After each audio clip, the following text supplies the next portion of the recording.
And a very good afternoon to you. I'm Lisa Lord with the CBC News Break. The Ministry of Social Care says recent figures indicate that men continue to significantly outnumber women in HIV cases. Social Care Minister Steve Blackett says a major problem facing men is the large knowledge gap between young and older men. He made the comment as the Ministry of Social Care, Constituency Empowerment and Community Development held a seminar focused on getting men more sensitized about protecting themselves against the virus at the Accra Beach Hotel. Male socialization, as well as culture, exerts an indispensable influence on youth health and sexual behavior. Fundamental questions which must be asked as we examine the concepts of male socialization and empowerment are questions like these. What constitute male role models for our young males? From whom or from where do they constitute their notions of masculinity and manhood? And a number of the participants spoke to CBC near the end of that seminar about what they learned.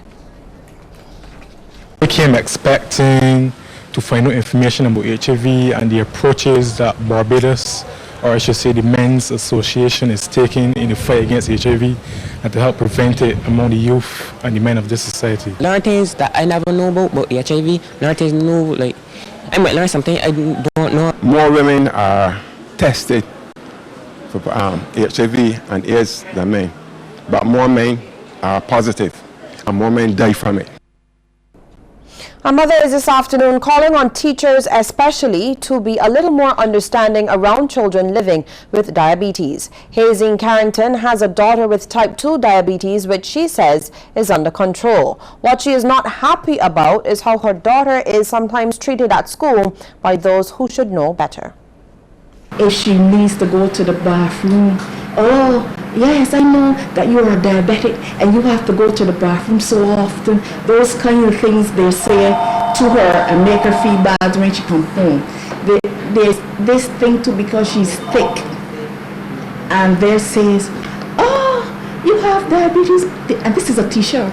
You have diabetes because you're obese, and that is not right because you have people that are slim with diabetes. Ms. Carrington was speaking during a press conference to launch Camp Pride. Camp Pride is a camp hosted by the Diabetes Association of Barbados. Several sponsors were recognized during the event. The camp targets diabetic children between the ages of 4 and 14. This year, it will be hosted between July 25th and 29th at the Springer Memorial School. Youth volunteer and veteran camper Monisha Sidney revealed some of the activities for the one-week camp. This year, campers will give an input into the development of a diabetes app by a local company. They will be exposed to opportunities in the ICT field, and there will be a cook-off on the final day of the camp, which is a Friday, where 2 teams made up of both primary and secondary campers will compete for the title this year. The central bank's review of the first half of this year is in keeping with its forecast in the last quarter of last year. This is according to noted economist Jeremy Stephen, who made the comment as he reflected on the bank's half-year economic review. I mean, on the backdrop of increased arrivals of tourism and a slight uptick on construction, although the report does say that construction is behind schedule, but there's lots of anticipation ahead because of the level of imports of construction materials. One would believe that the GDP should be registered as a bit higher. Again, it is a bit higher than I would have expected, but at the end of the day, this is what the central bank has presented as the valid measure, or as a valid measure of gross domestic product in the economy. Well, farmers are being encouraged not to depend solely on the government to ensure the security of their businesses.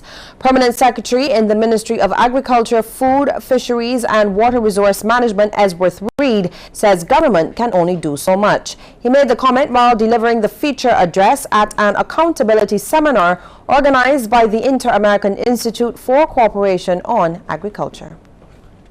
Farmers, for example, need to join forces with government to fight against the menace of predial larceny and not expect to sit back and wait for government to solve this problem alone.